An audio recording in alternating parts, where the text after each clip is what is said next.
मैं इस समय नानकगंज ग्रंट के एक फार्म हाउस में खड़ा हुआ हूँ और यहाँ पर आप जैसे हमारे पीछे देख रहे हैं बिल्कुल हरा हरा वातावरण है, हर हरियाली हरियाली दिख रही है। ये गेहूँ है जो लगातार फल फूल रहा है। मौसम बहुत अच्छा इस समय है गेहूँ के लिए, तो इसमें बड़ी तेज़ी से ये बढ़ रहा है। हमारे साथ फैज़ी खान हैं और फैज़ी खान जो इस समय कुछ खा रहे हैं और वो खा ये रहे हैं कि रसावर खा रहे हैं। जैसा कि आप सब लोग जानते होंगे कि रसावर यानी गन्ने के रस में चावल को पकाकर। फैज़ी भाई क्या स्वाद है? ये बहुत टेस्टी है और सबसे ज़्यादा ख़ास बात ये है कि जहाँ इस रसावल का हम लोग टेस्ट ले रहे हैं, बहुत सारे लोग आए हुए हैं और कोरोना काल के बाद इस तरह की जो गैदरिंग हुई है, मतलब गैदरिंग से तात्पर्य यह है कि सोशल डिस्टेंसिंग का पालन हो रहा है। ऐसा नहीं है कि लब में लब लड़ाए जा रहे हों, लेकिन सोशल डिस्टेंसिंग का पालन करते हुए जो लोग इकट्ठा हुए, सालों से हम लोगों की मुलाकात नहीं हुई थी। और उसके बाद देसी आइटम जैसे रसावल बहुत टेस्टी है और बहुत मज़ा आया मुझे। अच्छा, रसावर चूँकि गन्ना से पेरा जाता है, रस निकलता है, फिर काफ़ी प्रोसेस होता है, काफ़ी टाइम लगता है रसावर बनाने में, लेकिन उससे ज़्यादा टाइम लगता है गन्ना पैदा करने में। इस समय दिल्ली में किसान आए हुए हैं विभिन्न मुद्दों को लेके अपने, और कल जो वार्ता हुई थी वो भी लगभग असफल रही। अब आगे 15 तारीख की डेट दी है, किस तरह देखते हैं आप? देखिए, जहाँ तक पहले आपने गन्ने की बात करी, गन्ने की अगर बात कर ली जाए तो सूबे में चाहे बहुजन समाज पार्टी की सरकार रही हो, चाहे समाजवादी पार्टी की सरकार रही हो, या अभी बीजेपी है, गन्ना किसान रो रहा है। और इस बार जो मैंने बड़े करीब से देखा, मैंने एक आध खबरें भी चलाई हैं कि जो गन्ना किसान है वो चीनी मिल में गन्ना ना देकर कोल्हू पर गन्ना दे रहा है। माने लगभग आधे रेट में वो गन्ना बेच रहा है। और आधे रेट पर गन्ना बेचने का मतलब सिर्फ ये है कि कोल्हू पर जब वो गन्ना बेचता है तो उसको उसका नगद रुपया मिल रहा है। चीनी मिल ने अभी तक रेट का निर्धारण ही नहीं किया है। पैसा कब दिया जाएगा ये सवाल एक बड़ा है। और दूसरी एक बड़ी गंभीर चीज़ मैं आपको बता दूं, एक आपको जहन में एक बात डाल दूं कि सुप्रीम कोर्ट ने एक आदेश किया था कि गन्ना किसानों का जो मूल्य है उसको 15 दिन के अंदर उसका पैसा दे देना चाहिए। 14 दिन का भुगतान का ये आदेश है। जी जी सर, तो उस 14 दिन में कभी भुगतान नहीं होता है।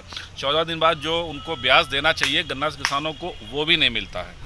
अब दिल्ली लौटिए, किसान की बातचीत कल सरकार के साथ थी, किस तरह देखते हैं कि क्या किस सरकार क्या झुकेगी या गन्ना किसान, समझ में नहीं आ रहा है। देखिए सुधांशु जी, मैं तो अभी तो रिसर्च कर रहा हूँ। मैं रिसर्च ये कर रहा हूँ कि एक लंबे वक्त से लाल बहादुर शास्त्री साहब किसानों के, मुझे लगता है, सबसे बड़े नेता कहे जा सकते हैं।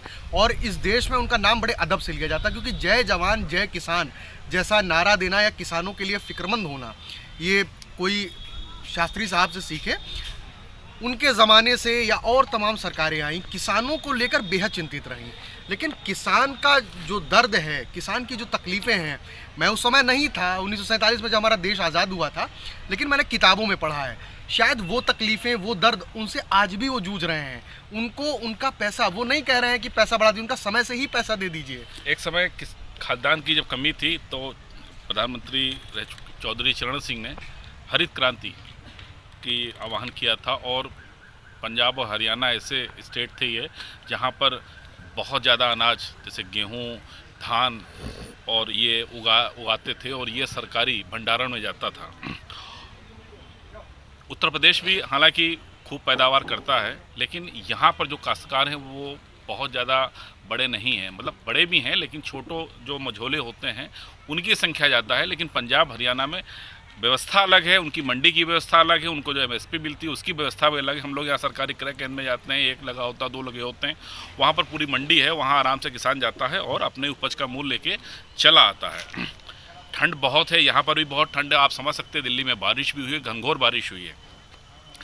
अब निष्कर्ष क्या निकलता है क्या नहीं निकलता है, लेकिन फिलहाल देश का अन्नदाता बहुत बड़ी संख्या में, एक संख्या उसकी है, वो इस समय धरना प्रदर्शन कर रहा है। जिले में भी छुटपुट वो हुई।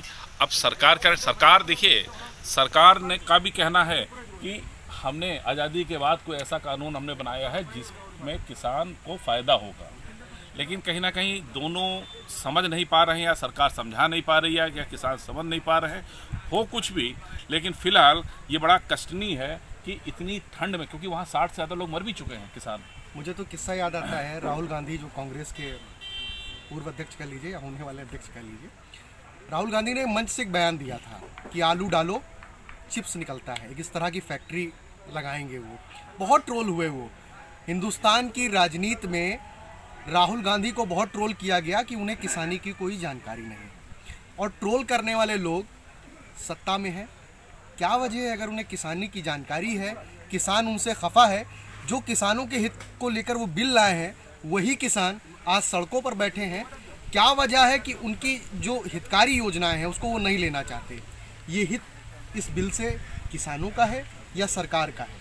ये सरकार और किसान ही बेहतर समझ सकते हैं। अगर किसान के हितों का है तो किसान इसको क्यों नहीं स्वीकारना चाहता, और जब नहीं स्वीकारना चाहता तो किसानों के हिसाब से भाई सरकार भी ये कहती है और ये चाहती है कि किसानों का भला हो, तो जैसे किसान चाह रहे हैं वैसे कर दीजिए ना, बुराई क्या है?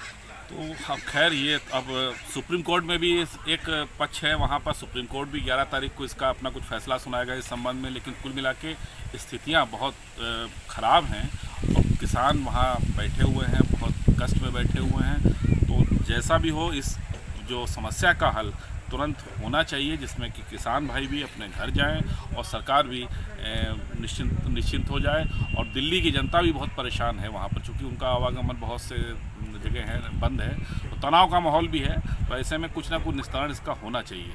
चूँकि आज इस फार्म हाउस में था तो इसलिए इस तरह की बातें हम लोगों ने मुद्दा छेड़ा, लेकिन कुल मिला के ये मुद्दा जो है वो भयानक रूप ले या कुछ आगे, अभी तो किसान शांतिपूर्वक काम कर रहे हैं, लेकिन 26 जनवरी जैसा वो कह रहे हैं कि हम परेड करेंगे, उन्होंने परेड ट्रैक्टर की भी है।